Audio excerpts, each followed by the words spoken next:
아버지에게는 참 생명과 같이 소중한 아들들입니다. 이제 이 아들들이 머리가 다 컸어요. 결혼은 했는지 안 했는지 모르지만 그 아들을 볼 때마다 참 아버지가 얼마나 대견스럽게 생각했겠어요. 그런데 느닷없이 어느 날 둘째 아들이 찾아와 가지고 아버지가 돌아가실 때 나에게 주려고 하는 유산 있죠? 지금 주세요. 아버지 돌아가실 때까지 기다릴 수가 없어요. 꼭 쓸 일이 있어요. 지금 내놓으세요. 참 그 이야기를 듣는 아버지의 가슴은 갈기갈기 찢어질 정도입니다. 어느 선교사가 레바논에서 일을 하는데, 레바논에는 그 시골이 있잖아요.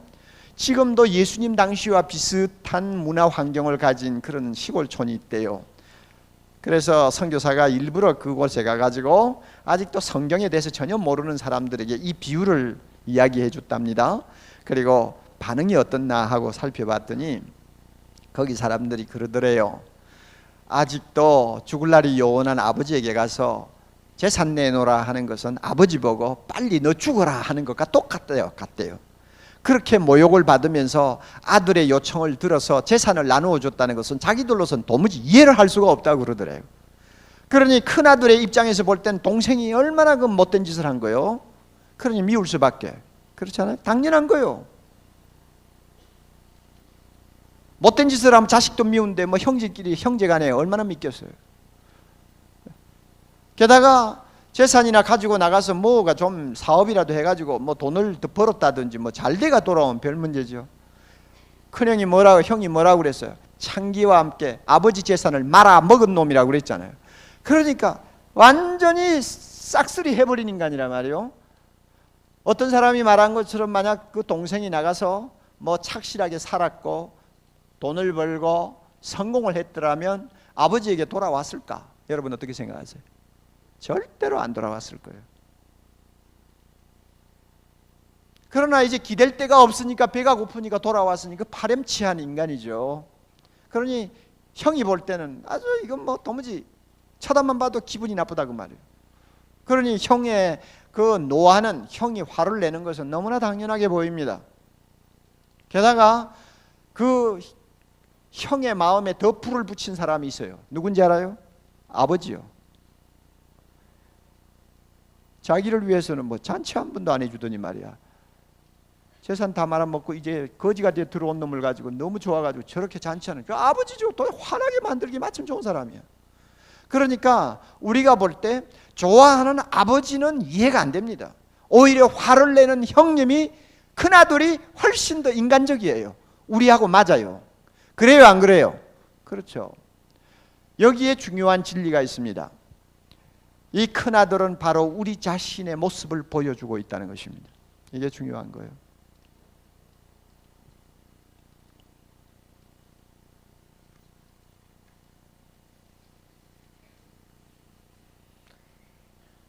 우리들 대부분은 우리 자신보다 더 악하다고 생각되는 사람들에 대해서는 숨겨진 분노를 가슴에 품고 있어요.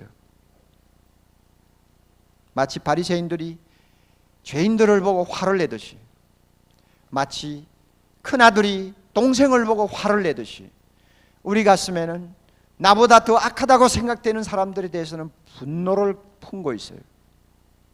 그리고 바리새인들처럼 차가운 도덕적인 눈을 가지고 그들을 바라봅니다. 그러니까 전도를 해도 골라잡아 전도하지 아무나 전도하고 싶어 하지 않아요.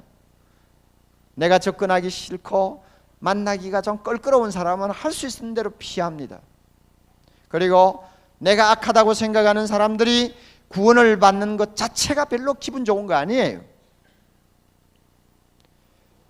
창녀나 흉악범 같은 사람들이 어쩌다가 예수 믿고 변화받아서 구원받았다고 하는 소리 들으면 기분이 안 좋은 거예요. 그리고 그런 사람들을 너무너무 사랑해서 그들 때문에 기뻐하시는 하나님, 이것은 우리 머리에서 상상의 자리가 없어요. 상상할 만한 어떤 룸이 없어요. 바로 이것이 형의 모습이고 우리 자신의 모습이요, 바리새인들의 모습입니다. 제프리 다머라고 하는 사람이 있었어요. 좋은 사람의 이름이 아니에요.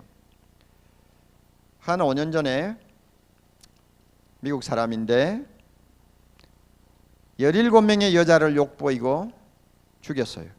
그리고 시체를 토막내서 냉장고에 넣어두고 때마다 인육을 먹은 사람이에요. 흉악범이에요. 그래서 잡혔습니다. 그래가지고 사형 선고를 받고 이제 사형수로 복역을 하고 있었는데 94년도에 같이 복역하고 있는 그 사형수들끼리 무슨 싸움이 벌어졌는지 한 사람이 휘두르는 빗자루 그 막대기에 맞아가지고 이 다무라는 사람이 죽어버렸어요. 워낙 흉악해가지고 전국적으로 사람들에게 그 큰 충격을 주었던 그런 인물이기 때문에 그가 죽자 텔레비에 뉴스거리가 됐습니다. 그가 죽었다는 말을 듣고 사람들의 반응이 여러 가지였어요. 어떤 사람은 잘 죽었다 싸다 하는 사람도 있지만 어떤 사람, 대부분의 사람들은 야 그렇게 죽어서는 안 되는데 좀 더 고생을 시켜야 되는데 좀 더 고생을 하고 좀 더 죗값을 좀 치르고 나서 죽어야지 그렇게 쉽게 죽으면 어쩌느냐 대부분의 반응이 그거였어요. 그런데 더 기가 막힌 것은 다무가 감옥에 있으면서 예수를 믿었다는 것입니다. 감방 욕조에서 침례를 받고 그 다음에는 성경을 매일 읽으며 신앙서적을 읽으면서 새 사람이 됐다는 거예요. 그 사람에게 전도했던 목사가 텔레비에 나와서 다무가 이렇게 새 사람이 되었다고 이야기를 하는 것입니다. 그런데 놀라운 것,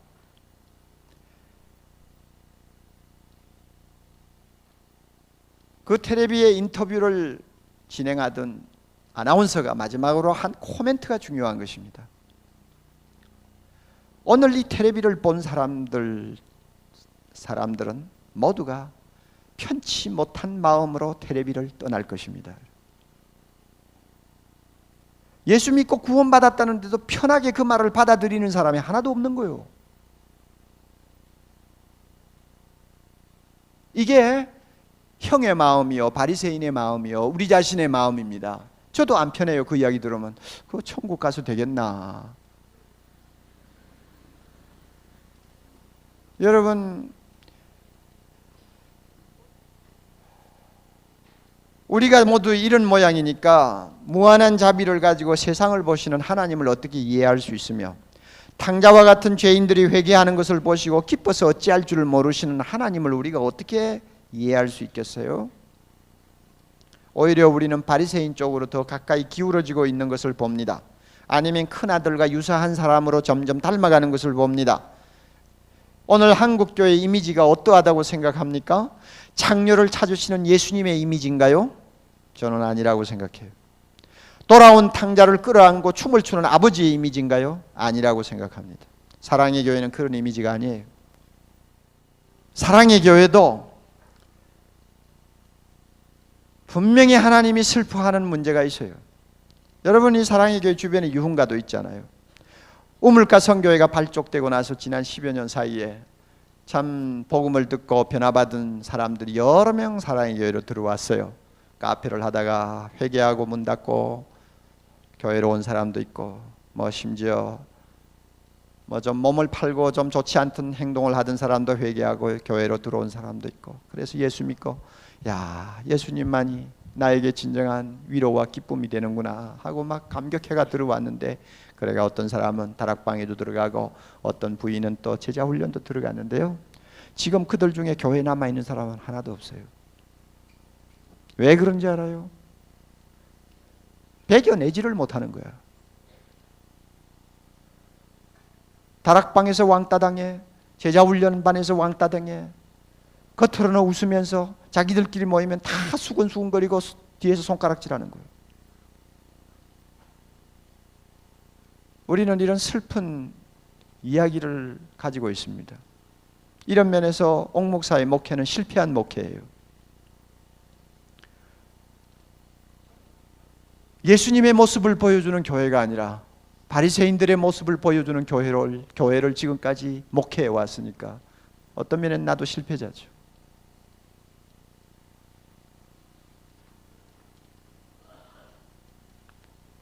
거기는 왜 가요?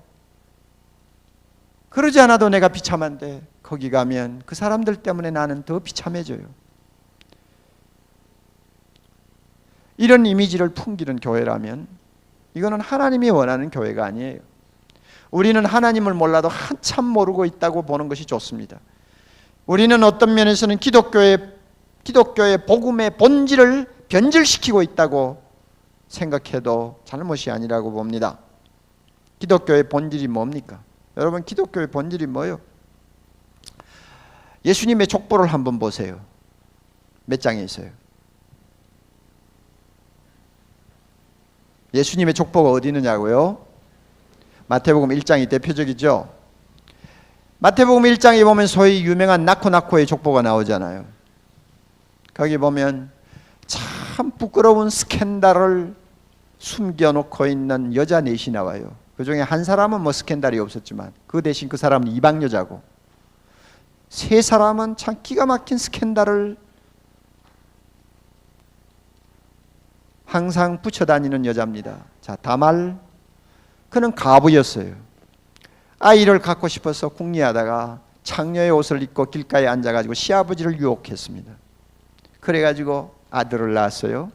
그런데 놀랍게도 그런 참 부끄러운 관계에서 난 아들이 예수님의 조상이라네요.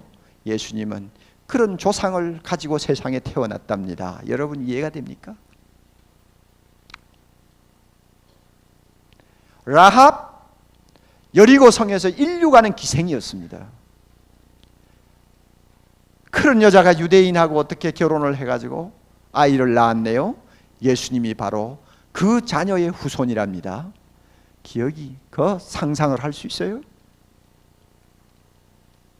밧세바, 한참 권력을 휘두르면서 세도가 당당하던 다윗이라는 왕의 성적 놀이개감이 된 처량한 여자입니다. 그렇게 해서 그 불의한 관계에서 태어난 아들이 예수님의 조상이래요. 예수님은 그렇게 스캔들로 얼룩진 족보를 가지고 세상에 태어났어요. 차라리 아예 그냥 묻어버렸든지, 헤로드 왕처럼, 예수님을 핍박하던 헤로드 왕처럼 자기 배경이 신통치 않고 족보가 좀 부끄러우면 싹 태워버리든지.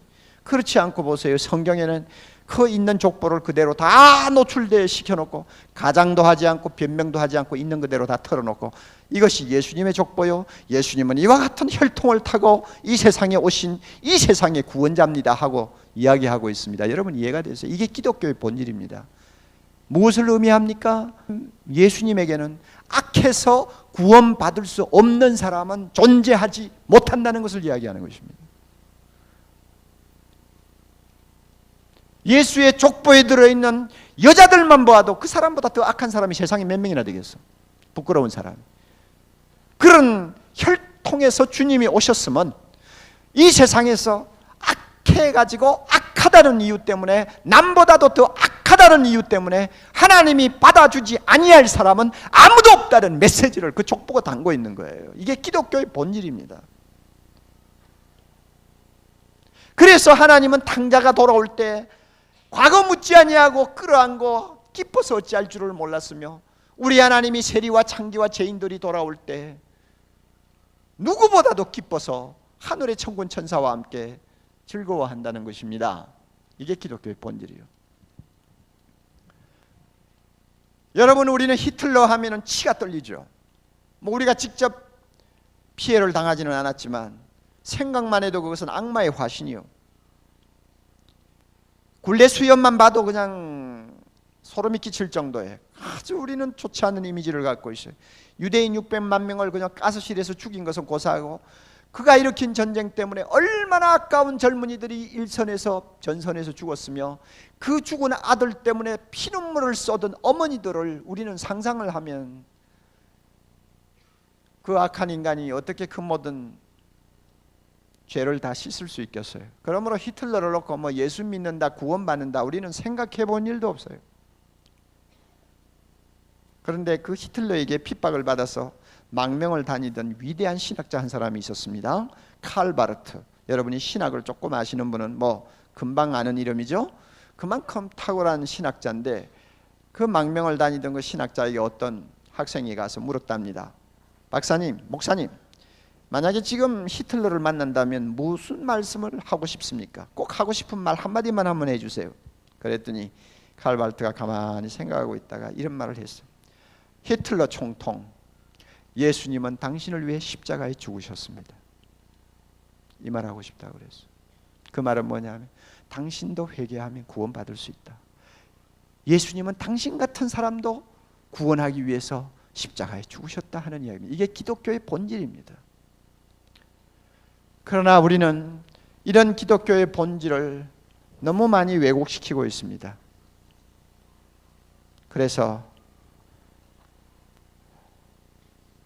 큰아들처럼 나보다 좀 악하다, 나보다 좀 못하다 하는 사람들을 보면 마음에 분노를 가지는 것입니다. 사랑하는 형제자매 여러분, 우리는 숨겨진 분노를 회개해야 합니다. 차가운 도덕의 눈으로 사람을 차별하는 무자비함을 회개해야 합니다. 기독교는 그런 종교가 아닙니다. 예수님은 그런 분이 아닙니다. 하나님은 그런 분이 아닙니다. 우리는 하나님의 그 무한하신 은혜로 치유받은 새로운 눈을 가지고 사람을 보아야 합니다. 우리는 하나님의 자비로 다시 한번 거듭나는 마음을 가지고 복음을 들고 나가야 합니다.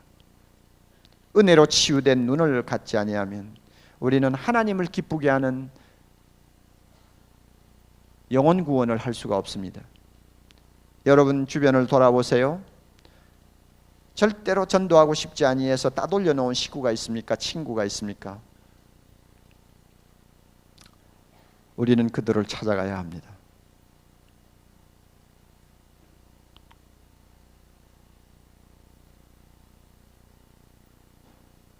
가끔 보면 사랑의 교회에서 목회하는 저를 너무 과대 포장해가지고 이야기하는 사람들이 있어요. 목사님은 참 좋겠어요. 서초동에는 참 수준 있는 사람들만 산다지요. 대부분이 학력도 높고 생활도 중산층 이상이고, 그래서 교회가 질이 높으니까 쓸데없는 문제는 안 생길 거 아니에요. 참 목사님 부럽습니다. 제가 목회하는 쪽은 너무 가난하고 어려운 사람들만 많아서 항상 골머리를 앓습니다. 저는 그런 이야기를 들을 때 가슴이 너무 아파요. 교회 잘못 봤구나, 아니면 사랑의 교회 이미지가 완전히 비뚤어졌구나. 여러분, 사랑의 교회가 골라잡아 사람들 들이는 곳이요? 사랑의 교회 들어오는 사람들은 다 대학을 다 졸업한 사람들만 받아들이나요? 서초동에는 다 내로라 하는 사람들만 사나요? 아니잖아요. 밑바닥에서부터 꼭대기까지 다 있잖아요. 그런데 사랑의 교회 이미지는 똑똑하고 제잘났다 하는 사람들만 모이는 교회로 이미지가 박혀 있다면 이건 하나님이 계시는 교회가 아니에요. 하나님은 그런 분이 아니에요. 예수님 그런 분이 아니에요. 그런 면에서 제 자신의 마음이 아픈 것입니다. 이거 내가 목회를 바로 하고 있는 거냐, 이거 거꾸로 가고 있는 거냐. 어떤 때는 괴로운 거예요. 전도라는 것이 뭡니까? 하나님 아버지가 사랑하는 사람을 내가 사랑하는 행동입니다. 전도가 뭡니까? 하나님 아버지가 찾고 있는 자들을 내가 찾아가는 것입니다. 이게 전도입니다.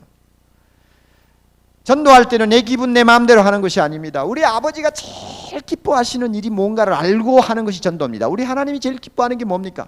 사람들이 멸시하고 사람들이 그냥 거들떠보지 않는 자들이, 정말 사람들이 손가락질하며 저 악한 놈이라고 하는 그런 사람들이 회개하고 돌아오는 것을 하나님이 제일 기뻐하신단 말이에요. 우리 하나님이 그것을 좋아하니까 우리도 하나님의 마음을 기쁘게 하기 위해서 그런 사람들을 참 한 사람 한 사람 천하보다 귀하게 여기면서 복음을 전해야만이 그것이 바른 전도고, 그런 전도를 하는 교회라야 하나님이 기뻐하는 교회가 되는 것입니다.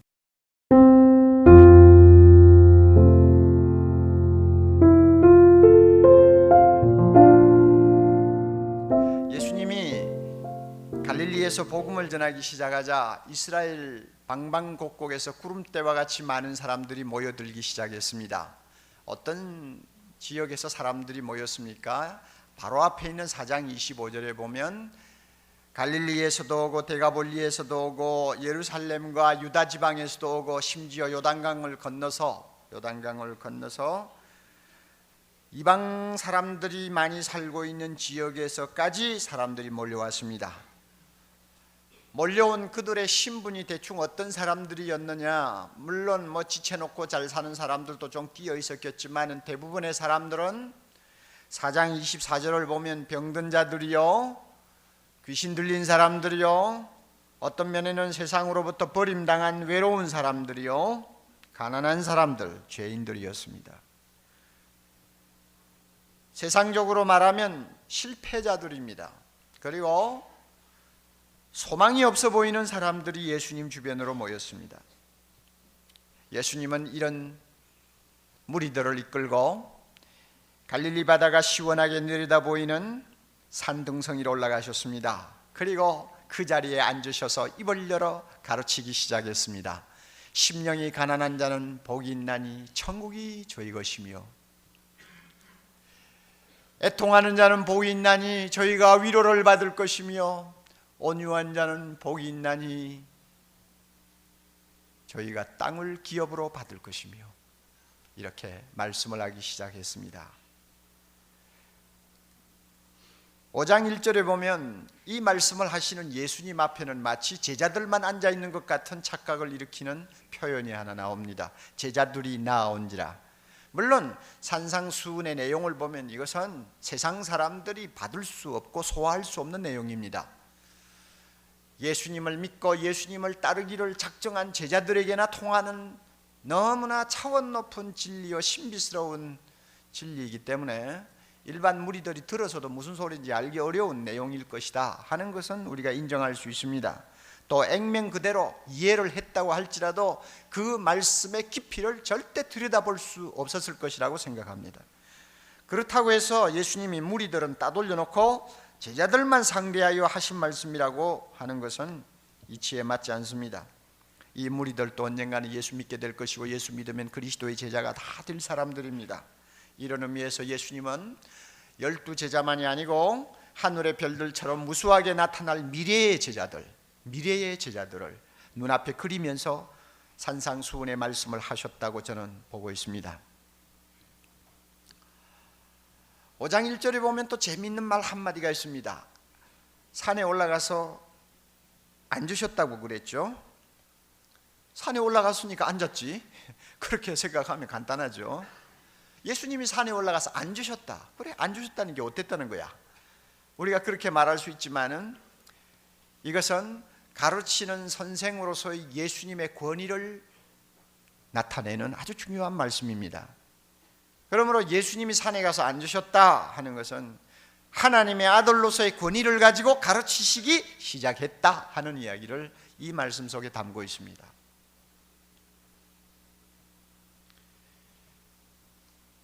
예수님의 그 가르치심이 얼마나 권세가 있었는지, 얼마나 박력이 있었는지, 얼마나 무게가 있었는지 들은 사람들이 놀랐어요.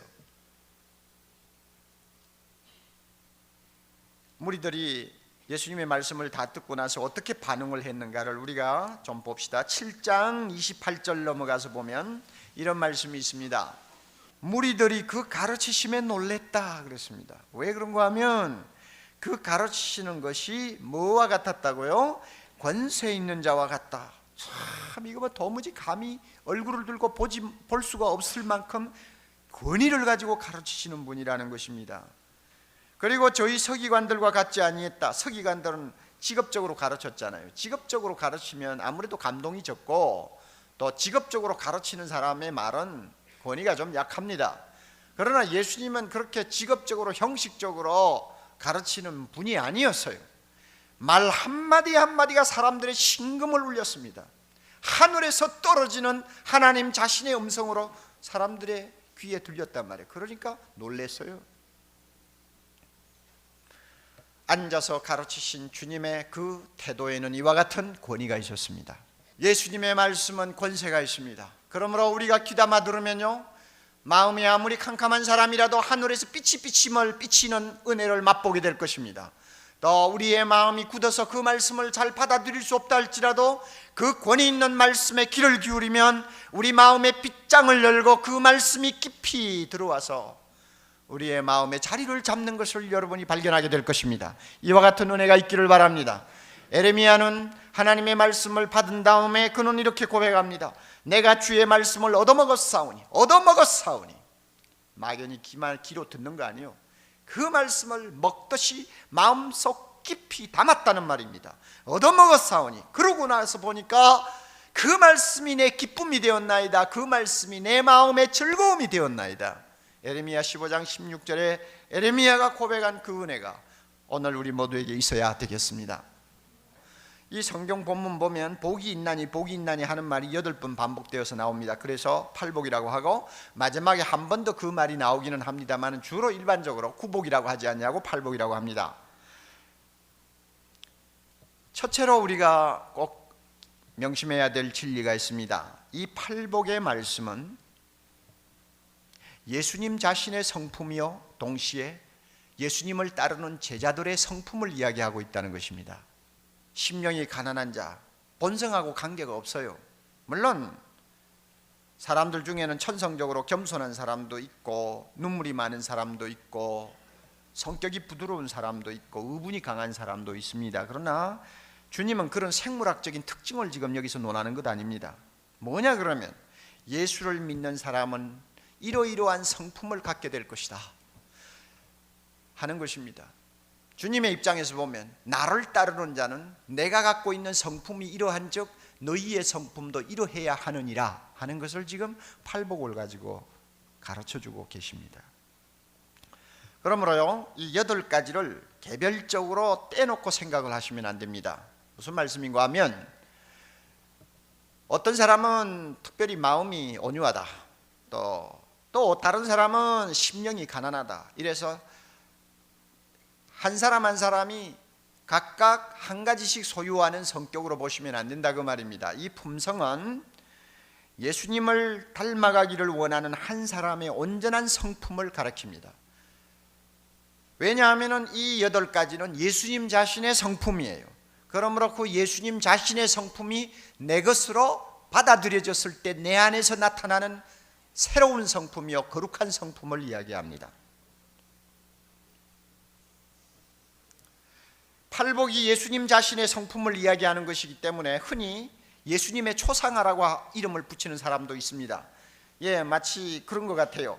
팔복을 가만히 읽으면서 그 내용을 음미하면 예수님을 보는 것 같아요. 예수님의 초상화를 우리가 보는 것 같습니다. 8가지의 칼날을 가진 수천 개의 작은 돌로 만들어진 예수님의 모자이크 초상화 같습니다. 여러분 모자이크 그림이라든지 모자이크 어떤 작품을 감상하신 일이 있죠.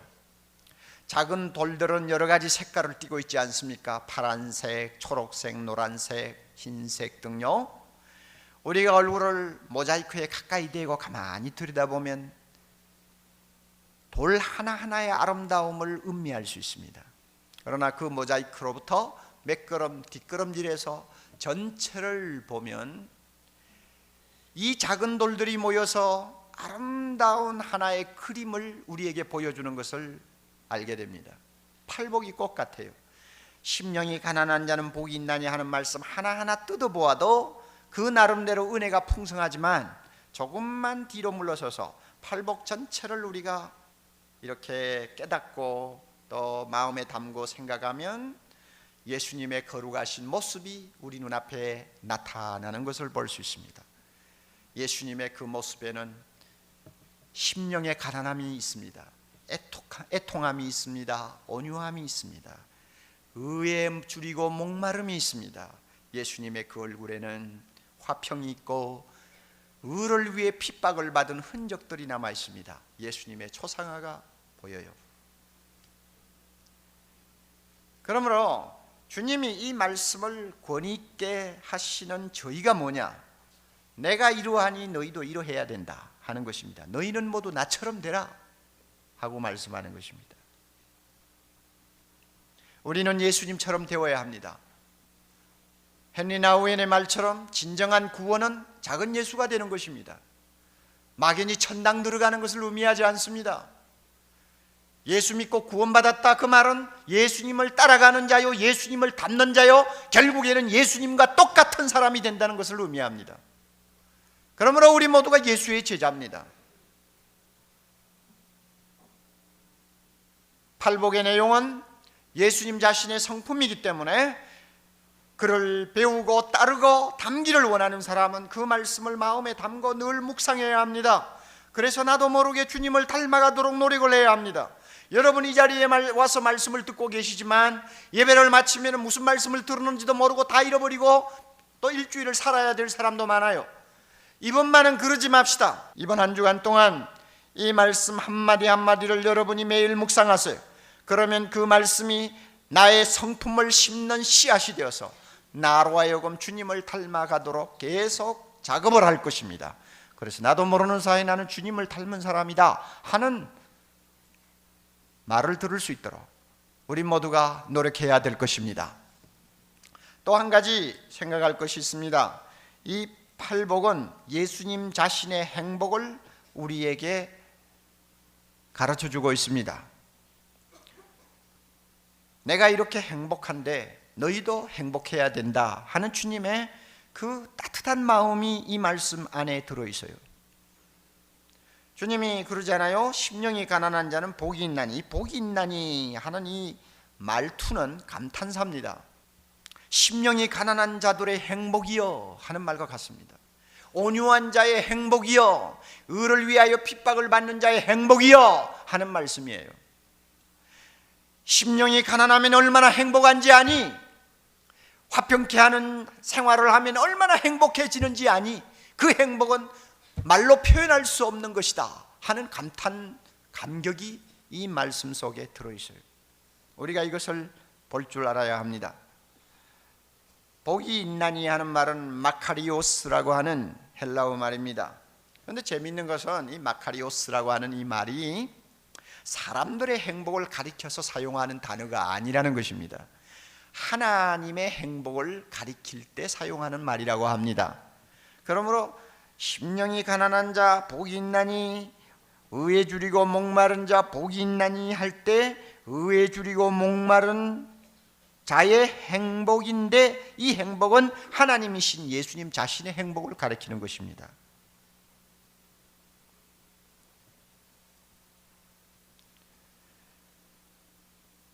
이 말씀을 주님이 우리에게 주시는 저희는 내가 누리는 행복을 너희도 항상 체험하면서 살기를 바란다 하는 주님의 그 심정이 이 말씀 속에 들어있다는 것을 우리가 알아야 합니다. 너희도 나처럼 심령이 가난하면 행복한 자가 될 수 있느니라 하시는 주님의 말씀이, 주님의 속삭임이 이 가운데 있습니다. 너희도 의에 줄이고 목마르면 나처럼 행복할 수 있느니라 하는 말씀을 이 마음속에 담고 있다는 것을 알아야 합니다. 예수님은 세상에 계실 때 너무나 어렵고 고통스러운 생을 살았습니다. 그만큼 가난한 분이 없었고, 그만큼 사람들에게 핍박받은 사람이 없었고, 그만큼 고통을 체험한 사람이 없었습니다마는 그와 같은 고난 속에서도 주님은 잃어버리지 아니한 것이 있었습니다. 그것은 심령의 행복이었어요. 우리가 이 행복을 소유할 수 있다면 세상에서 가장 복된 자가 될 것입니다. 사실 보세요, 그렇지 않아요? 가난함에도 행복하다고 하는 사람의 행복을 누가 앗아가겠어요? 눈물을 흘리고 슬퍼하면서 애통함에도 불구하고 행복하다고 말하는 사람이 있다면 그 행복 누가 빼앗아가겠어요? 이 세상에서는 큰 소리를 쳐야 이깁니다. 온유하면은 손해봅니다. 온유해서 손해를 보면서도 행복하다고 하는 사람이 있다면 그 행복을 누가 빼앗아가겠어요? 못 빼앗아가는 것입니다. 그러므로 이것은요, 예수님이 말씀하는 이 행복은 이 세상의 그 무엇으로도 줄 수가 없고 이 세상의 그 무엇도 빼앗아갈 수 없는 오직 하나님만이 누리는 행복이에요.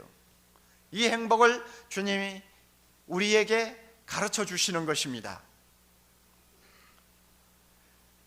이 세상에 태어난 사람은 미국 독립선언문에 명시된 것처럼 누구나 자기 행복을 추구할 수 있는 권리를 가지고 있습니다. 우리는 다 행복하기를 원합니다. 많은 사람들이 행복을 위해서 뜁니다. 아침부터 저녁까지. 나에게 행복을 줄 수 있는 것이면 앞뒤 가리지 아니하고 매달립니다. 마치 인생의 목표가 행복을 얻는 데 있는 것처럼 사람들은 생활하고 있습니다. 이것이 나쁜 것은 아니에요. 행복해야죠. 그러나 문제가 어디 있느냐? 행복을 추구하는 방식이 잘못됐다는 거예요. 먹고 마시는 거, 사람들이 정말로 이것은 빼놓을 수 없는 즐거움으로 삼고 있잖아요. 섹스, 하여튼 엄청난가 봐요. 사람들이 그렇게 미치고 환장을 하는 거 보면. 그렇잖아요. 그래서 사람들이 그런 것들을 손에 넣으면, 그런 것들을 내가 원하는 것만큼 소유하고 즐기면 나는 행복해질 수 있다고 생각합니다. 벌써 길을 잘못 든 거예요. 돈이 행복을 갖다 줄 줄을 알고 있습니다. 잘못 들었죠? 명예와 권세가 나에게 행복을 줄 줄 알고 사람들은 아침부터 저녁까지 눈에 불을 쓰고 쫓아다닙니다. 그러나 명예와 권세가 나에게 행복을 줍니까? 행복을 주었다고 대답할 사람은 이 세상에 한 사람도 없습니다. 심지어 솔로몬까지도 대답을 하지 않습니다. 왜냐하면 그것들이 행복을 주지 않기 때문입니다. 여러분 잘 기억하세요.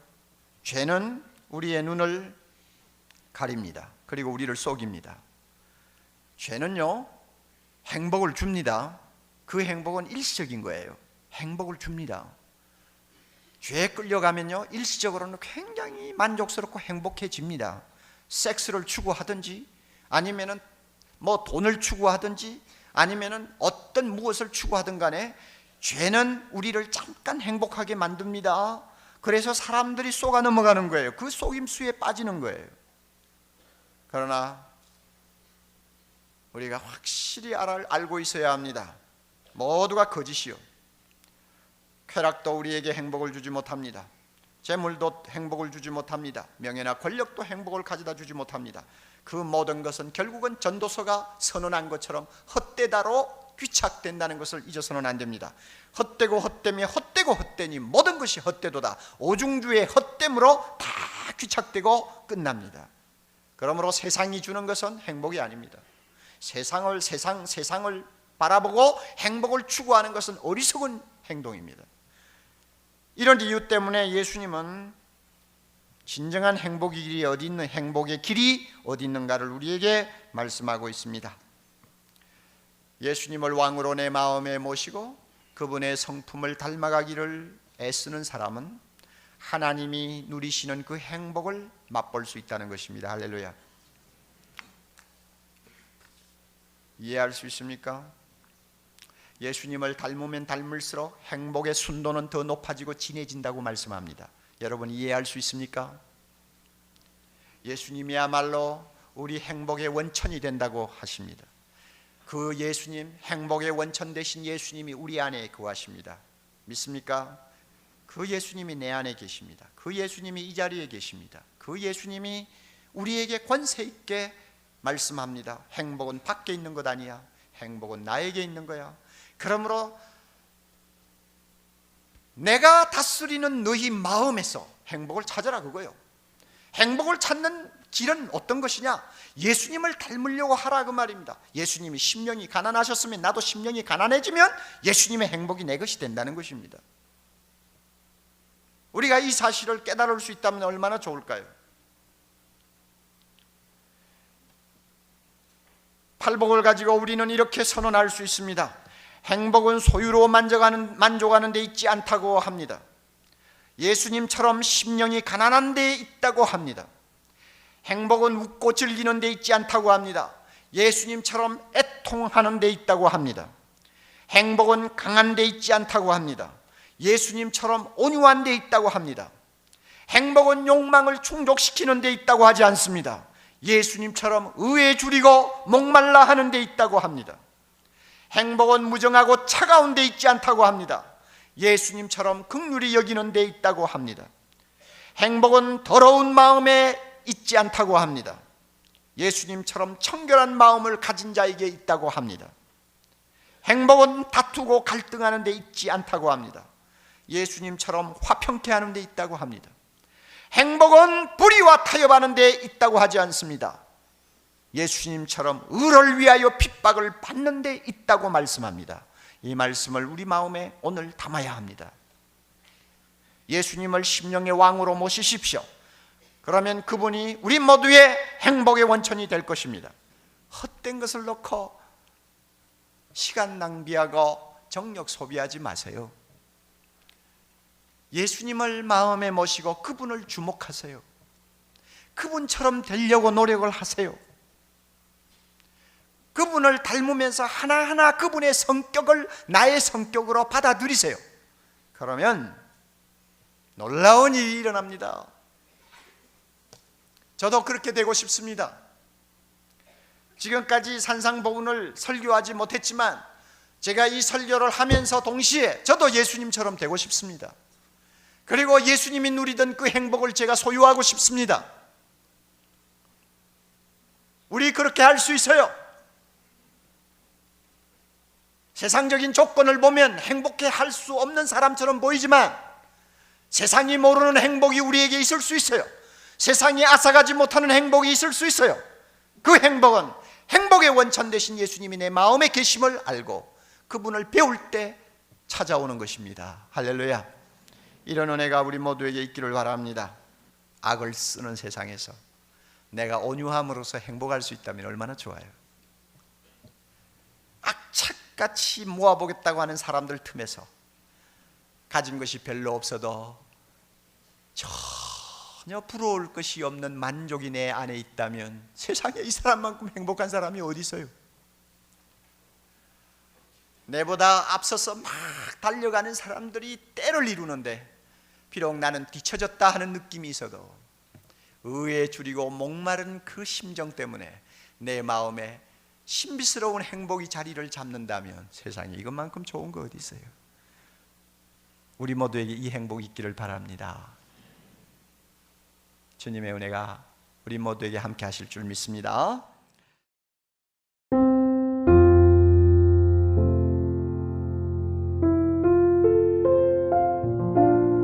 오늘 우리가 읽은 본문 보면 바울은 은근히 하나님 나라에 가고 싶어하는 사람이었습니다. 쉽게 말하면 세상에 있는 육체의 장막을 빨리 벗어버리고 빨리 죽어서 예수님이 계시는 곳에 갔으면 좋겠다는 이런 소원을 갖고 있어요. 그럴 수밖에 없는 게 그 양반은 천국에 한번 갔다 온 사람이거든요. 천국이 얼마나 황홀한가를 한 100분의 1은 체험을 하고 내려온 사람이란 말이에요. 3층천에 올라가서 기가 막힌 상황을 한번 체험했기 때문에 그 나라를 그는 생각할 때마다 막 가슴이 뛰는 거예요. 그러니까 할 수 있으면 빨리 하나님이 나를 불러주셔서 주님과 함께 거하는 영원한 나라에서 살고 싶다, 이런 생각을 했어요. 그런 감정이 8절에 있잖아요. 8절에 우리가 담대하여 원하는 바가 있다면 차라리 몸을 떠나서 주와 함께 거하는 그것이라. 우리하고는 너무 다르죠.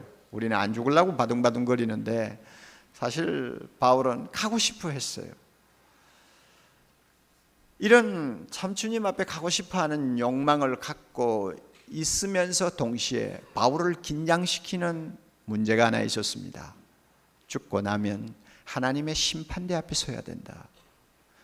그 심판대 앞에서 내가 어떤 사람이냐가 굉장히 중요한데, 내가 그것을 위해서 심판대 앞에서 하나님이 인정하는 사람이 되기 위해서는 천국 가는 것도 중요하지만 이 세상에 살면서 내가 어떻게 살아야 할 것인가를 더 진지하게 고민해야 된다 하는 마음을 바울이 갖고 있었습니다. 그게 10절에 나오잖아요. 이는 우리가 다 반드시 다 같이요 그리스도의 심판대 앞에 드러나 각각 선악간에 그 몸으로 행할 것을 따라 받으려 함이니라. 죽는 것도 중요하지만은 그 다음에 하나님의 심판대 앞에서 내가 세상에 산 것을 놓고 하나님의 평가를 받는 것, 이게 너무너무 진지한 문제인데 이것을 위해서 내가 어떻게 살아야 할 것인가를 바울은 마음에 두고 고민했습니다. 10절의 말씀을 현대 번역으로 더 아름답게 번역을 해놓은 내용이 있습니다. 이런 내용입니다. 장차 우리는 모두 그리스도 앞에 서서 심판을 받아야 합니다. 그때는 우리가 살아온 모습이 그분 앞에 다 드러나게 될 것입니다. 그리고 선한 일을 했든지 악한 일을 했든지 땅 위에 육체로 사는 동안에 행한 대로 보상을 받을 것입니다.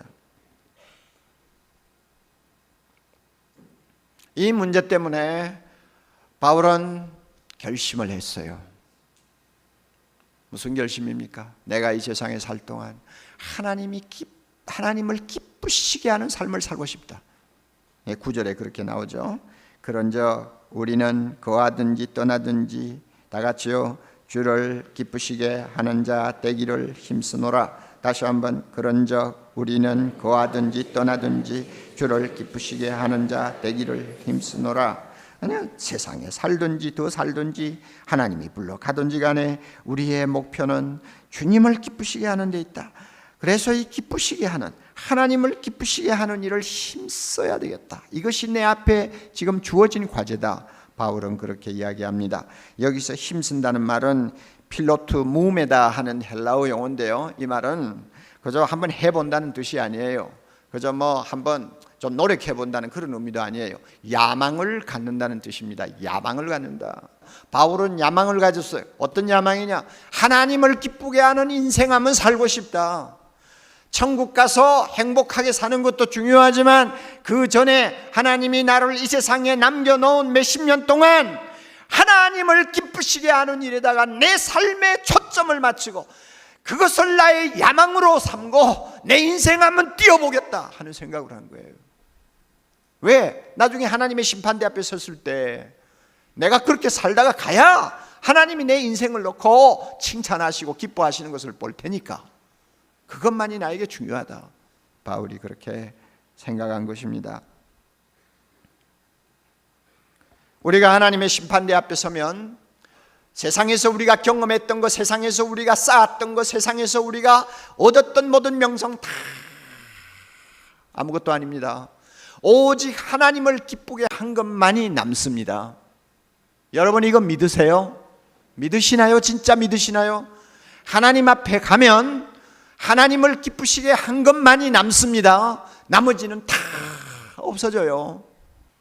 하나님을 기쁘게 하는 데는 관심이 없고 나를 위해서 살았던 인생은 어떤 것이든지 남아있는 것이 없습니다. 바울이 그것을 아주 심각하게 생각했어요. 가끔 보면 교회를 다니면서 나는 천당에만 들어가면 좋겠다 하는 말을 하는 사람들이 있어요. 어떻게 처음 들으면 야, 이분이 참 구원받기를 사모하는 사람이구나, 믿음이 좋아서 저런 말을 하는구나 이렇게 느낄지 모르지만 조금 깊이 생각해 보면 그 밑에 아주 고약한 데가 있어요. 천당에만 갔으면 좋겠다. 그건 무슨 뜻이에요? 세상에서는 내 마음대로 좀 살아보고 내가 원하는 인생 한번 마음껏 즐겨보고 그래서 천국이 있으면 예수 믿는다는 그 말 한마디로 천국 문 안이라도 들어간다면 다행이다 하는 이야기입니다. 그러니까 그 저변에 깔려있는 생각이 뭐냐 하면 내 식대로 내 기분대로 살고 싶다는 것입니다. 하나님을 기쁘게 하는 일에는 별로 관심이 없는 거예요.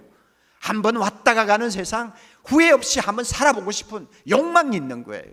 하나님을 기쁘게 하는 것은 그 사람의 안중에도 없는 일이요. 그러면서 교회를 다녀요.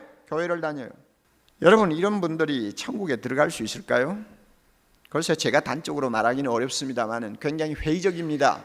뭘 보고 제가 이런 말씀 드리느냐 하면 주님이 한때 하신 유명한 말씀이 있습니다. 제자들이 예수님에게 찾아와서 물었어요. 주님, 구원받을 사람이 적겠습니까?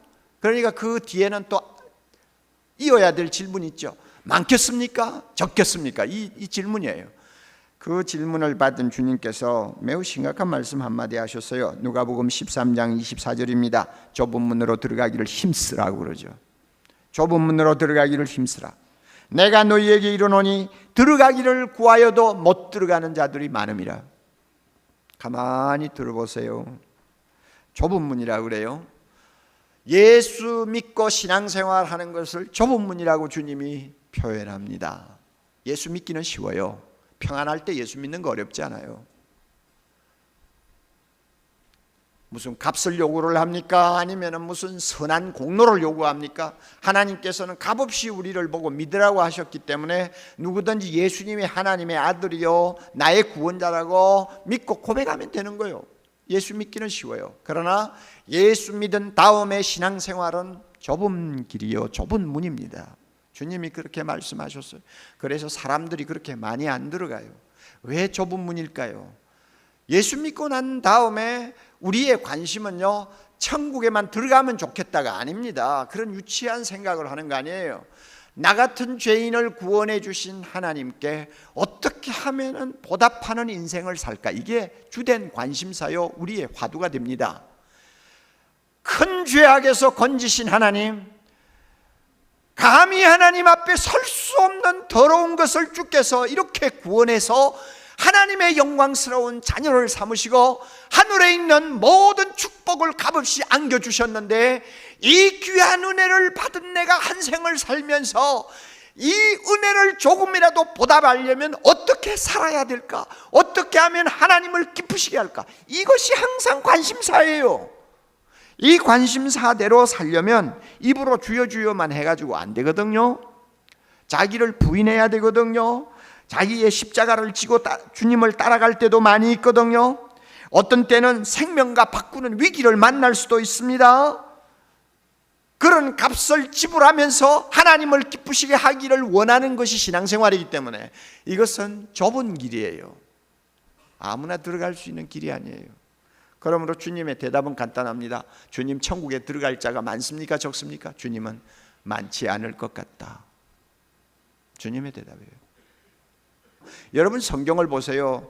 선지자다, 제사장이다, 하나님께서 성직자로 부르는 사람들이 얼마나 잘못된 길로 많이 갔는지 성경을 봐도 다 알고 있잖아요. 그리고 교회사를 보면은 진짜 타락한 사람들이 성직자 중에 많이 나오잖아요.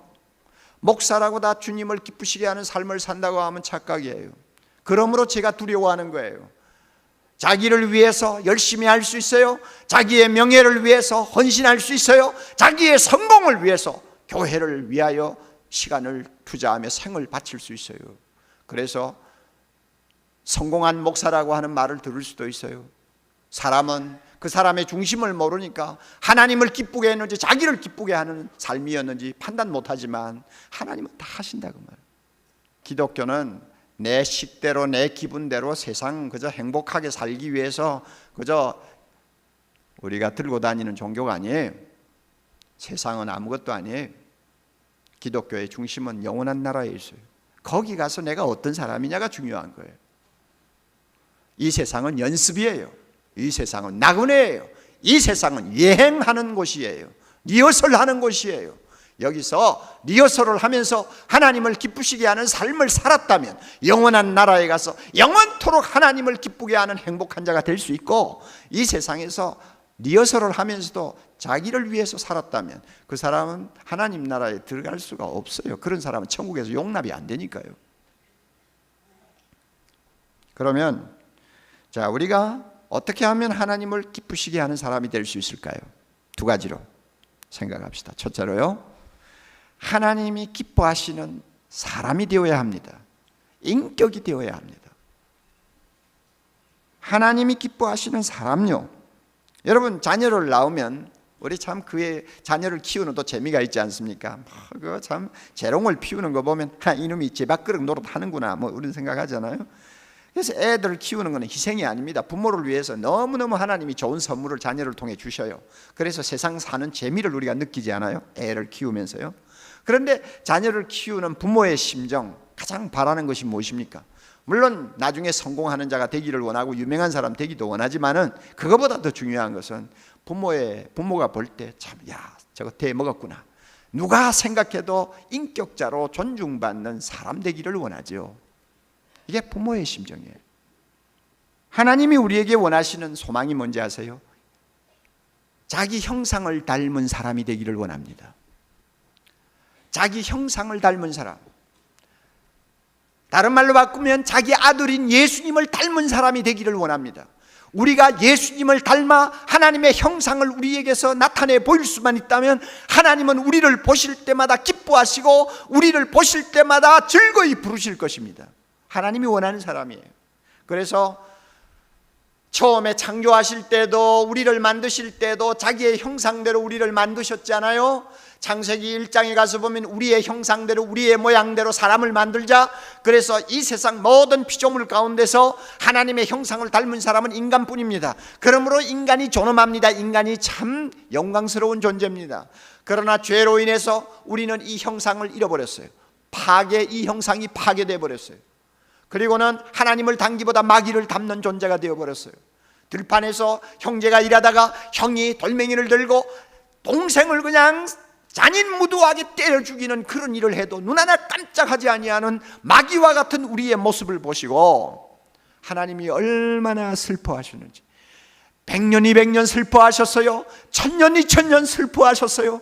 오래오래 슬퍼하시면서 이대로 두어서는 안 되겠구나, 다시 나를 닮은 거룩한 형상을 닮은 거룩한 사람으로 만들어야 되겠구나 작정하시고는 자기 아들 예수님을 세상에 보내셨습니다.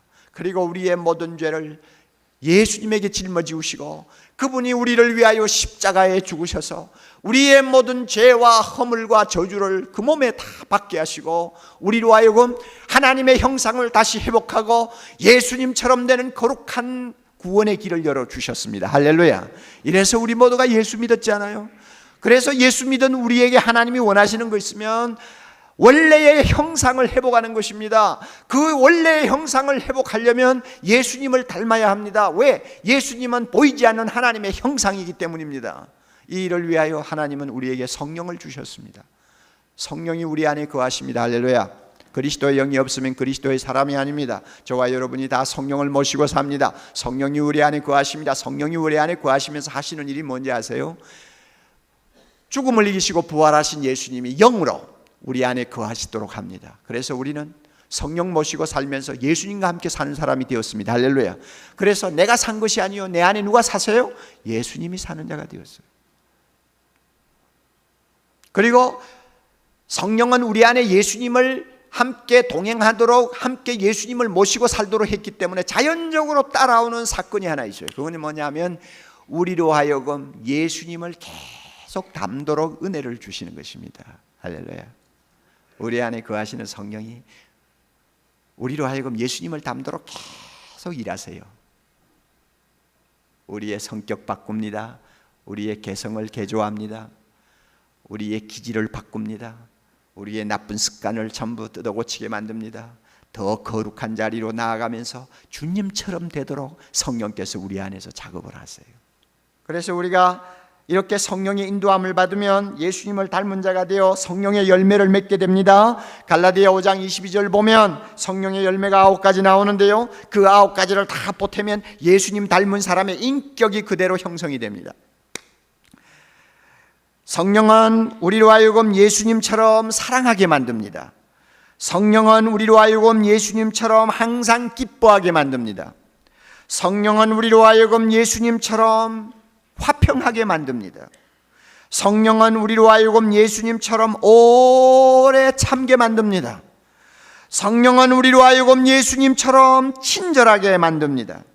성령은 우리로 하여금 예수님처럼 선하게 만드십니다. 성령은 우리로 하여금 예수님처럼 성실한 사람 되게 합니다. 성령은 우리로 하여금 예수님처럼 온유한 자가 되게 합니다. 성령은 우리로 하여금 예수님처럼 절제하는 자가 되게 합니다. 우리를 이렇게 만들고 계세요. 그래서 나도 모르게 누구를 닮아가요? 예수님을 닮아가는 거예요. 자, 우리가 하나님을 기쁘시게 하려면 두 번째로 하나님이 기뻐하시는 일을 해야 합니다. 바울이 명령합니다.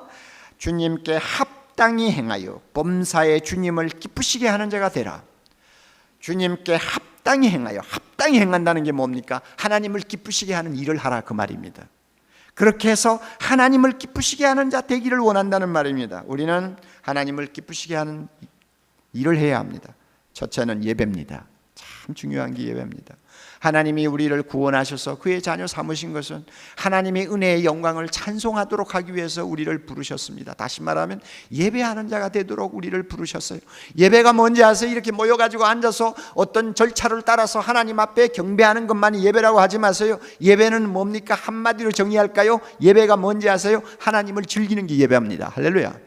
로마서 12장 1절에 이런 말씀 있잖아요. 형제들아, 내가 하나님의 모든 자비하심으로 너희에게 권하노니 하나님 너희 몸을 하나님이 기뻐하시는 거룩한 산제사로 드리라. 이는 너희가 드릴 영적 예배니라. 몸을 가지고 움직이는 모든 삶을 통해서 하나님을 즐기는 거예요.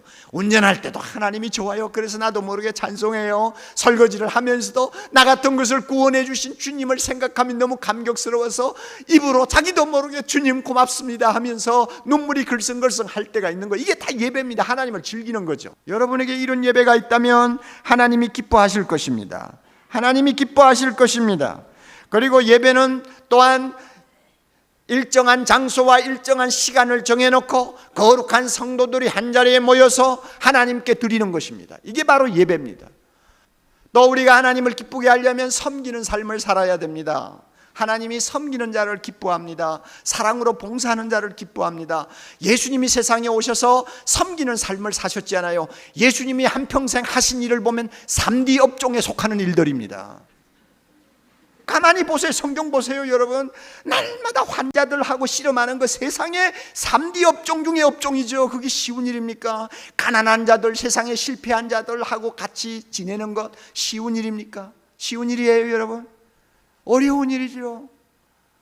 병자들을 고쳐주느라고 땀방울을 흘리는 그 일이 절대 쉬운 거 아니죠. 사람들의 비난을 받아가면서 비난의 화살을 받아가면서도 꿋꿋하게 다른 사람을 섬기는 일에 자신의 삶을 바치는 주님의 모습은 그것은 보통 사람이 하는 일 아니잖아요. 그것도 모자라서 나중에는 자기의 생명을 십자가에 내주지 않았어요. 예수님은 섬기는 삶을 사셨어요. 교회 안에서나 밖에서나 섬겨야 될 대상들이 너무 많습니다. 시간이 좀 남아 도니까 생색내는 것이 아닙니다. 하고 싶으면 하고 말고 싶은 것이 섬기는 삶이 아닙니다. 하나님을 기쁘시게 하기 위해서 내가 해야지. 하나님이 좋아하시니까 내가 해야지. 이런 마음으로 정성을 쏟아서 남을 섬기는 것. 이것이 우리 신앙생활이라는 것을 기억해야 합니다. 하나님을 진정 기쁘게 하는 삶을 살려면 전도하는 일을 해야 합니다. 선교를 해야 합니다. 복음을 전하는 일, 세상을 구원하는 일은 하나님이 가장 소중히 여기시고 제일 하고 싶어 하시는 일입니다. 그러므로 우리 보고 땅끝까지 가서 복음을 전하라, 내 이웃을 구원하라 이렇게 말씀하시는 것은 하나님이 가장 하고 싶어 하는 중요한 일에 우리를 초대하시는 것입니다. 그러므로 이건 영광이에요. 전도하는 것은 영광입니다. 선교하는 것은 영광입니다. 하나님의 일에 동참하는 것입니다. 그러므로 하나님 나라 가면은요, 오직 영혼을 구원하기 위해서 우리가 수고한 일만이 영원히 남습니다. 영원히 남아요. 선교사들이 저렇게 고생하면서 복음을 전하는 이유가 있어요. 하나님 나라 가면 하늘의 별처럼 영원히 빛나는 자가 되리라고 약속을 했기 때문에 세상에서는 잠깐 초라하게 살더라도 하나님 나라에 가서 영광스럽게 살기를 원하는 것입니다. 여러분, 믿지 아니하는 이웃을 위해서 계속 기도합니까? 내 옆에 예수님을 모르는 사람이 있을 때 담대하게 입을 열고 전도합니까? 세상의 것을 가지고 의시되고 자랑하는 사람을 보면서 너무너무 그 영혼이 불쌍해서 마음 아파하는 일이 있습니까? 선교사를 위해서 날마다 정해놓고 기도합니까? 세계를 가슴에 품고 캄보디아, 중국, 러시아 이렇게 나라 이름을 매일 하나씩 들어가면서 기도해 줍니까? 내가 땀 흘려서 번 돈을 하나님의 복음 전하는 일에 기쁨으로 사용합니까? 만약에 우리 모두가 이렇게 살고 있다면 하나님을 기쁘시게 하는 일을 하는 사람이라는 것을 믿으시기 바랍니다. 우리 모두가 이렇게 되기를 바랍니다. 우리 인생 길지 않습니다. 우리에게 있어서 가장 중요한 목표는 하나님을 기쁘시게 하는 삶을 사는 것입니다. 할렐루야. 그러기 위해서는 하나님이 기뻐하는 사람이 먼저 됩시다. 예수님을 닮은 사람이 됩시다. 그 다음에 하나님이 기뻐하시는 일을 합시다. 많은 일이 있지만 그 가운데서 예배와 섬김과 전도, 이것을 통해서 내 직장에서, 내 가정에서, 내 학교에서 어디서든지 하나님을 기쁘시게 하는 아름다운 삶을 살고 나중에 주님의 심판대 앞에 섰을 때 착하고 충성된 종이라고 주님이 칭찬하시고 모든 천군 천사들과 함께 기뻐하는 날이 우리에게 있기를 바랍니다.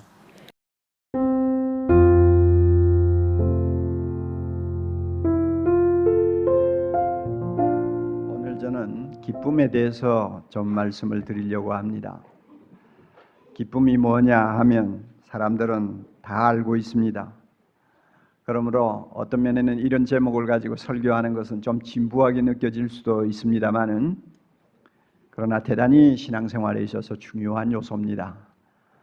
우리 예수 믿는 사람만이 아는 기쁨을 이야기하는 것입니다.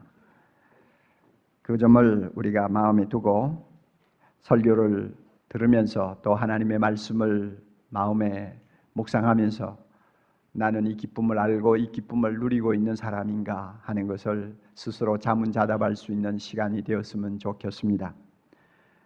우리 중에 기쁨을 좋아하지 아니하는 사람은 아무도 없습니다.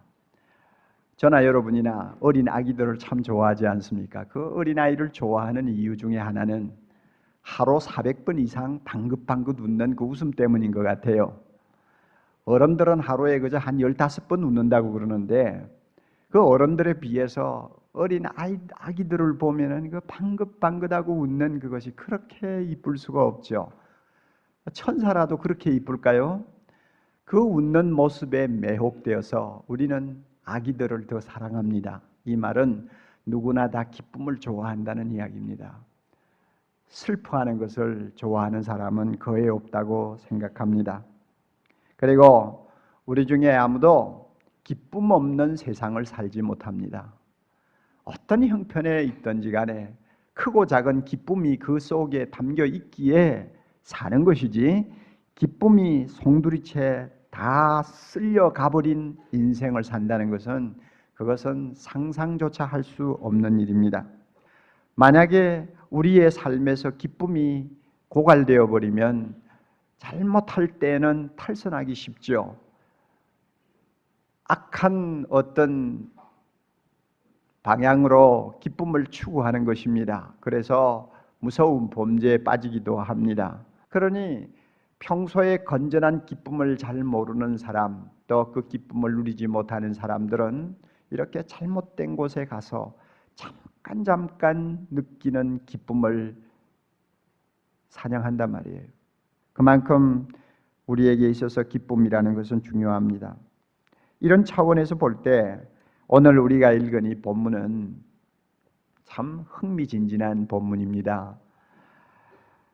주 안에서 항상 기뻐하라. 내가 다시 말하노니 기뻐하라.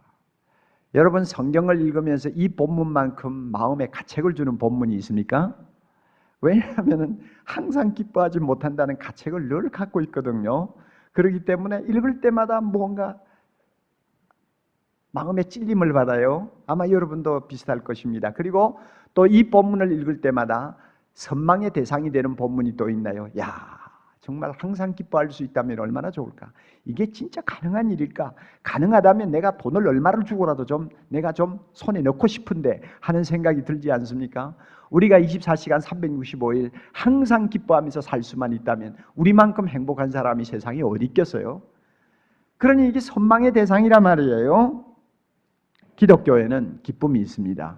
여러분, 기쁨이 이렇게 삶에 있어서 중요하기 때문에 기독교 안에 기쁨이 없다면 기독교는 세상 사람들에게 아무런 매력을 주지 못할 것입니다.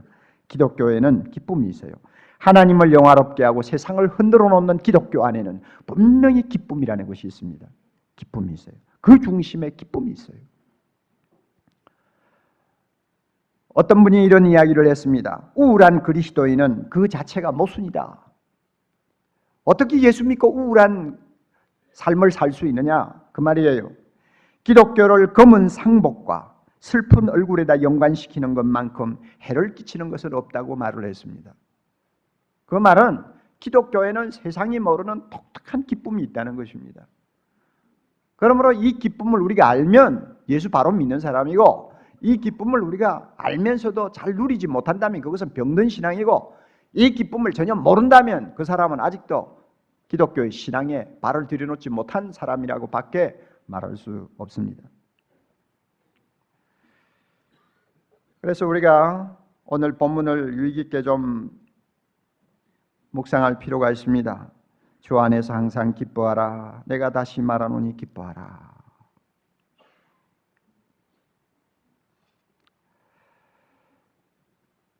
주 안에서 항상 기뻐하라.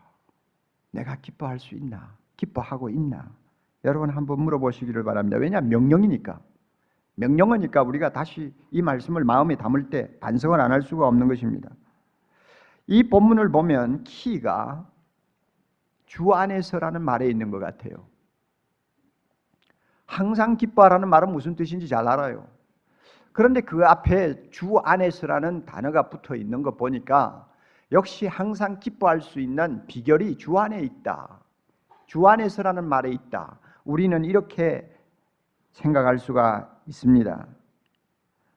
그럼 주 안에서라는 것이 무슨 의미일까?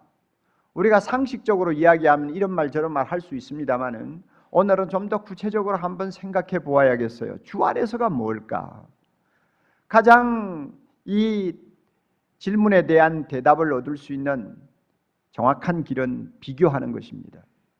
어떤 분을 통해서 배우는 것입니다. 바로 그것은 바울을 통해서 배우는 것입니다. 바울이 우리 보고 주 안에서 항상 기뻐하라고 했으면 자기가 기뻐하니까 기뻐하는 거 아니에요?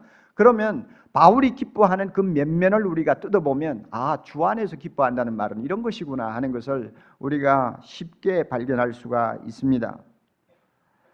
성경을 읽으면서 바울은 특별한 사람이니까 주 안에서 기뻐할 수 있었다 이렇게 하지 마세요. 바울이나 우리나 똑같아요. 바울이 주 안에서 기뻐할 수 있었다면 우리도 주 안에서 기뻐할 수 있습니다. 바울은 사도고 특별한 계시를 받은 사람이기 때문에 우리가 오르지 못하는 경지에 오른 사람이다. 물론 어떤 면에서는 그럴 수도 있죠. 그러나 주 안에서 기뻐하는 문제는 바울하고 우리하고 다르다고 생각지 마세요. 바울이 주 안에서 기뻐할 수 있었습니까? 우리도 주 안에서 기뻐할 수 있다는 확신을 가져야 합니다. 그러므로 바울과 바울의 형편을 우리가 좀 살펴보면서 우리와 비교해보면 주 안에서 기뻐한다는 것은 이런 것이구나 하는 것을 알 수가 있습니다. 그런데요, 바울의 이 기뻐하는 면면을 가만히 뜯어보면 이 보편적인 조건을 벗어나지 않고 있습니다. 무슨 말씀인가 하면 전문적으로 상담학을 연구하는 심리학자들의 그 연구를 보면 사람들이 언제 기뻐하느냐 하는 것을 알 수 있는데요. 그 심리학자들은 이런 문제를 가지고 많이 연구하지 않습니까? 사람이 어떤 때 기뻐할 수 있느냐? 4가지를 이야기하더라고요. 우선 사람이 기뻐하려면 사랑을 받아야 된대요. 사랑을 받을 때 사람은 기뻐한다고 그래요. 어린애나 어른이나 할 것 없이 참 누군가로부터 사랑을 듬뿍 받으면 그 기쁨이 생겨요. 그렇잖아요. 또 언제 기뻐하느냐? 자기가 소중하다고 하는 것을 손에 넣었을 때 기뻐한다고 합니다. 돈을 벌고 싶어하는 사람이 돈을 손에 넣을 때 기뻐하지요. 명예를 얻고 싶어하는 사람이 명예를 얻었을 때 기뻐합니다. 학문의 깊은 경지를 추구하는 사람들이 그 연구의 결과를 만족스럽게 얻었을 때 기뻐합니다. 그렇잖아요. 어린아이는 자기가 원하는 장난감을 손에 넣었을 때 기뻐합니다. 그거 당연한 거예요. 자기가 원하는 것, 소중한 것을 손에 넣었을 때 기뻐한다. 또 언제 기뻐하느냐? 자기의 형편을 좋게 받아들일 때 기뻐한다고 합니다. 내가 잘 살든 못 살든 또 내 자신의 형편이 형통하든 형통하지 못하든 자기 형편을 좋게 받아들이고 선하게 받아들이면 거기에 기쁨이 있다고 그래요. 그리고 또 어떤 때 기쁨이 생기느냐? 자기가 갖고 있는 소중한 것을 남과 나눌 때 기쁨이 온다고 합니다. 재산이 있는 사람이 그것을 나누어서 선한 일에 투자할 때, 나눌 때 기쁨이 와요. 지식을 가진 사람이 후학들에게 그 지식을 나눌 때 기쁨이 와요.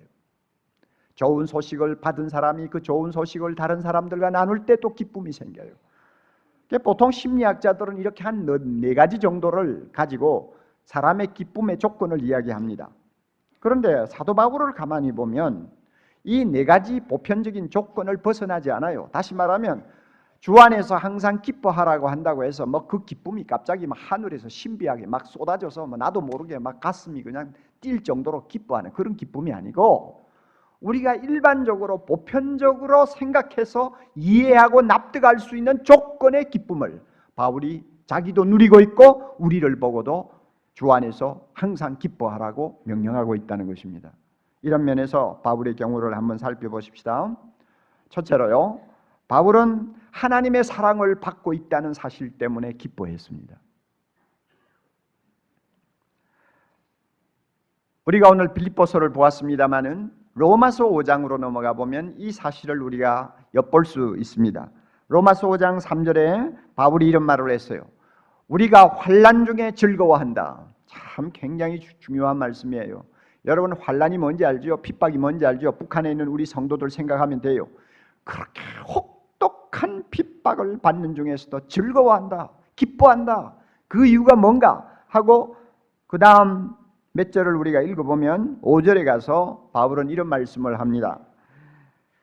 우리가 성령으로 말미암아 하나님의 사랑이 우리 마음에 가득 부음받았다고 이야기합니다. 다시 말하면 성령을 통하여 우리 마음에 하나님의 사랑이 막 흘러 들어왔다는 이야기입니다. 다시 말하면 우리는 하나님의 사랑을 무한하게 받고 있다는 것입니다. 하나님의 사랑을 무한히 받고 있는 존재이기 때문에 환난을 당해도 우리는 기뻐한다. 바울이 이렇게 이야기합니다. 이것 보면 바울이 어떻게 그렇게 기뻐할 수 있었느냐? 바울만큼 환난과 핍박을 많이 받은 사람이 어디 있어요? 그럼에도 불구하고 어떻게 그렇게 기뻐할 수 있었느냐? 이유가 분명히 드러났어요. 바울은 자나깨나 내가 하나님의 사랑을 받고 있다 하는 그 감격을 한 번도 잊지 않고 있었어요. 하나님의 사랑을 받고 있다. 무한한 하나님의 사랑의 대상이라고 하는 사실 때문에 바울은 매를 맞으면서도 기뻐할 수 있었던 것입니다. 이게 바울이에요. 그렇다면 여러분, 우리는 하나님의 사랑 받지 않고 있나요? 여기 앉아 계시는 여러분, 우리는 하나님의 사랑과 거리가 뭔가요? 아무도 그렇지 않습니다. 우리 모두 하나님의 사랑을 받고 있습니다. 할렐루야.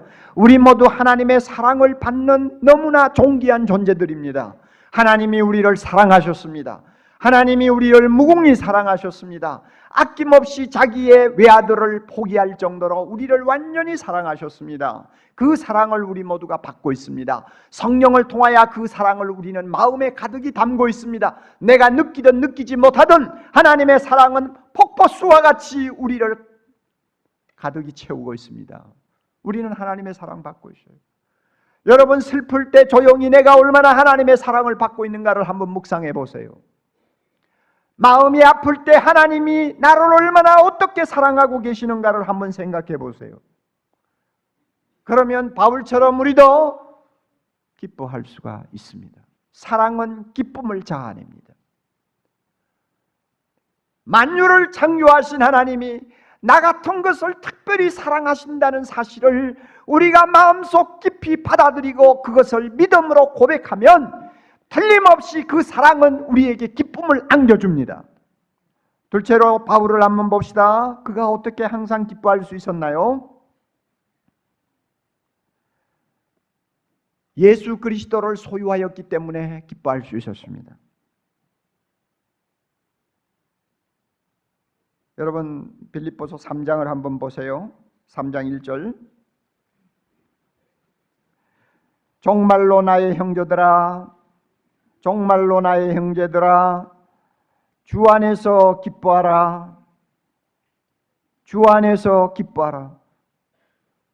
주 안에서 우리 보고 기뻐하라고 하니까 바울 자신은 주 안에서 항상 기뻐한다는 이야기 아닙니까? 그래, 왜 이렇게 기뻐하라고 하면서 바울이 자기도 기뻐하는지 그 내용을 쭉 가다가 보면 7절에 가서 그 이유를 알 수 있습니다. 그러나 무엇이든지 내게 유익하던 것을 내가 그리스도를 위하여 다 해로 여길 뿐더러 또한 모든 것을 해로 여김은, 그 다음에 다 같이요, 내 주 그리스도 예수를 아는 지식이 가장 고상함을 인함이라. 한마디로 요약하면 예수님을 얻었다는 것입니다. 바울이 기뻐하는 이유는 예수님을 얻었고 예수님을 소유하고 살기 때문이라는 것입니다. 예수님만큼 이 세상에서 소중한 분은 없습니다. 예수님만큼 우리에게 복이 되는 분은 없습니다. 예수님만큼 우리에게 기쁨의 원천이 되는 분이 없습니다. 예수님은 우리의 모두, 예수님 때문에 우리는 하늘에 있는 모든 축복을 다 소유하게 됐습니다. 그러니까 이 예수님을 바울은 발견하자마자, 이 예수님을 소유하자마자 너무너무 그 예수님이 좋아서 다른 것은 전부 배설물처럼 다 취급해버렸다고 그는 이 본문에서 고백하고 있습니다. 바울이 항상 기뻐할 수 있는 비결이 뭐냐? 예수님을 얻었기 때문이었습니다. 여러분, 우리는 예수님을 얻지 않았나요? 우리에게는 예수님이 안 계시나요? 아니요. 저나 여러분이나 예수님 모시고 삽니다. 우리 모두 예수님을 발견했습니다. 할렐루야. 우리 모두 예수님을 소유하고 삽니다. 아멘. 우리 모두 예수님과 함께 동행하고 있습니다. 아멘. 그렇죠. 우리 모두 예수님과 함께 살고 있는 예수님을 소유한 사람들입니다. 여러분, 예수님을 우리가 소유함으로써 우리가 받아 누리고 있는 은혜는 얼마나 대단합니까? 나의 모든 죄가 용서받았고 하나님의 자녀가 되었고, 오늘도 우리는 하나님의 자녀로서 거룩하신 하나님의 손을 잡고 이 험한 세상 걸어가고 있지 않습니까? 우리가 기도할 때마다 예수님 때문에 우리는 하나님으로부터 응답을 받는다는 확신을 갖고 살고 있지 않습니까? 누가 우리를 해칠 수 있습니까? 하나님이 우리를 보호하고 있지 않습니까? 그뿐입니까? 예수님 때문에 우리가 얻은 건요, 하늘에 있는 모든 축복을 다 얻었어요. 예수님 얻자 예수님 뒤로 따라오는 하늘에 있는 영광스러운 모든 축복이 내 것이 되었어요. 얼마나 귀한지요. 이 예수 때문에 바울은 기뻐했습니다. 세 번째로요, 바울을 보면 왜 기뻐했느냐? 바울은 자기 형편을 좋은 것으로 받아들였습니다. 자기가 당하는 모든 형편을 하나님이 주신 것으로, 선한 것으로 받아들이면서 기뻐할 수 있었습니다. 빌립보 4장 우리 잠깐 볼까요? 4장 10절. 내가, 참 재미있는 말씀이죠.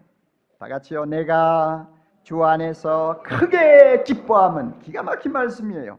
내가 주 안에서 크게 기뻐한다. 그래서 그 기뻐하는 내용이 뭔가 하고 좀 읽어 내려가 보면 11절. 내가 궁핍함으로 말하는 것이 아니라 어떠한 형편에서든지, 다 같이요, 내가 자족하기를 배웠노니. 자족하기를 배웠다. 비천할 때도, 부유할 때도, 풍부할 때도, 배고플 때도, 배부를 때도 일체 자족할 수 있는, 스스로 만족할 수 있는 비결을 배웠다는 것입니다. 이 비결을 누가 주었느냐? 하나님이 주셨다는 거예요. 내게 능력 주시는 자 안에서 내가 모든 것을 할 수 있느니라. 바울에게 능력 주시는 예수 안에서, 성령 안에서 바울은 어떤 형편이든지 자기가 당하는 모든 형편을 선하게 받아들이고 좋게 받아들이면서 자족할 수 있는 능력을 그가 체득하고 있었어요. 그렇기 때문에 그는 기뻐할 수 있었습니다. 여러분이 처한 형편은 사람마다 다 다릅니다. 어떤 분들은 만족스러워할 수도 있고 어떤 분들은 불만족스러워할 수도 있고, 어떤 사람은 참 행복해할 수도 있고 어떤 사람은 하루하루 사는 것이 너무나 힘들다고 생각되는 분들도 계실 거예요. 그러나 어떤 형편에 놓였든지 우리는 바울처럼 항상 기뻐할 수 있습니다.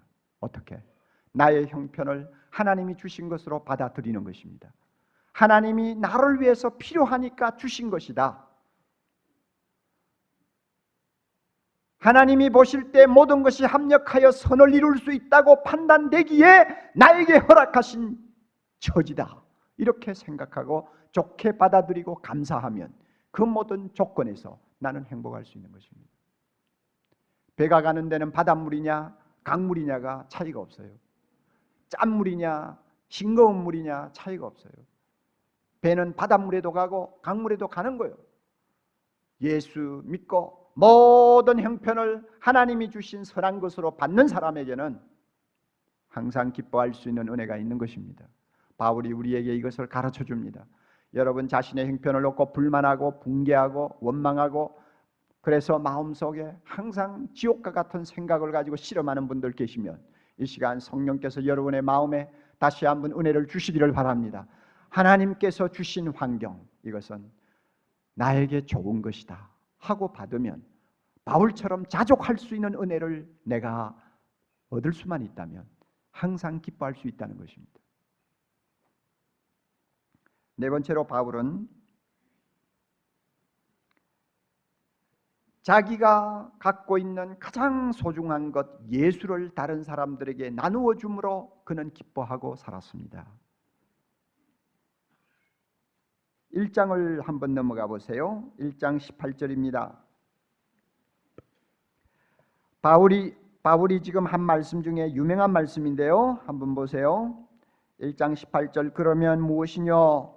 외모로 하나 참으로 하나 무슨 방도로 하든지 전파되는 것은 그리스도니. 그 다음에 다 같이요. 이로써 내가 기뻐하고 또한 기뻐하리라. 이 무슨 말씀인가 하면 바울이 지금 감옥에 갇혔잖아요. 감옥에 앉아서도 예수님을 막 다른 사람에게 증거했습니다. 그래서 뭐 간수가 회개하고 돌아오고 그 다음에 그 감옥에 있는 지체 높은 사람들이 나중에 회개하고 돌아오고 그래서 네로의 궁전에까지 예수 믿는 사람들이 자꾸 생겼습니다. 그래서 그 예수를 전하는 것도 굉장한 기쁨인데 바울이 감옥에 갇혀서 부자유스러우니까 자기가 전하지 못하는 사람들에게 바깥에 있는 사람들이 바울 때문에 복음을 열심히 전하는 소식을 들었어요. 그러니까 바울이 내가 갇혀 있어도 복음이 증거되고 내가 갇혀 있으므로 다른 사람이 더 복음을 열심히 전한다는 소식을 들을 때 너무너무 기쁜 거예요. 그래가지고 기뻐하고 기뻐하노라.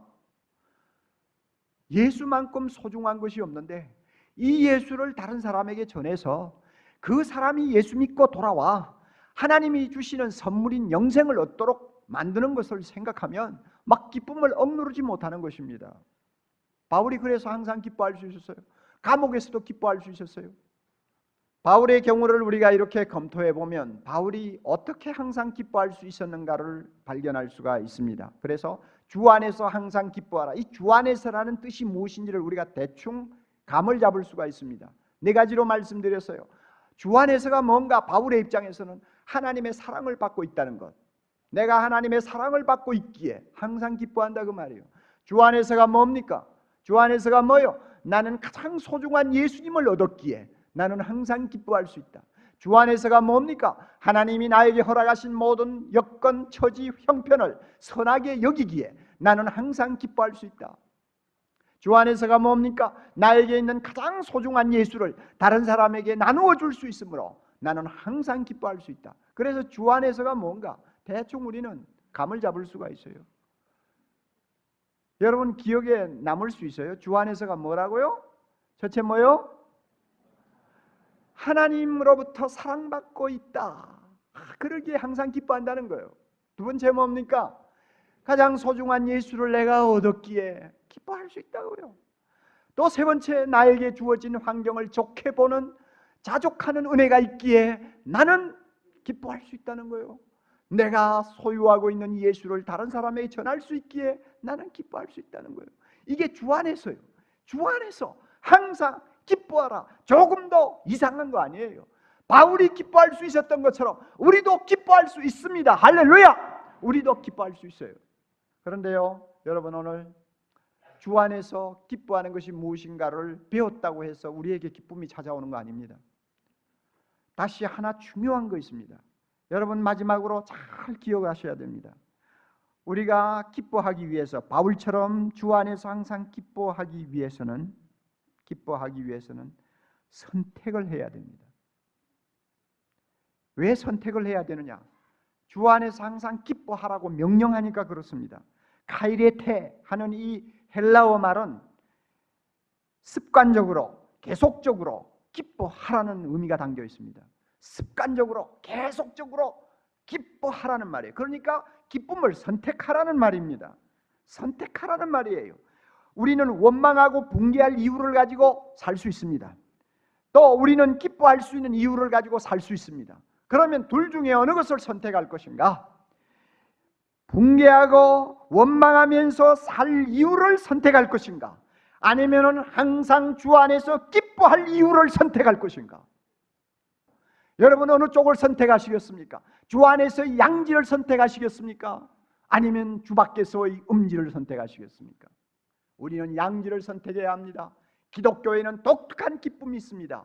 이 기쁨을 세상 사람들에게 보여줘야 합니다. 그러므로 주 안에서 항상 기뻐하는 아름다운 은혜를 오늘 우리 모두에게 하나님이 넘치도록 성령 안에서 허락해 주시기를 바랍니다.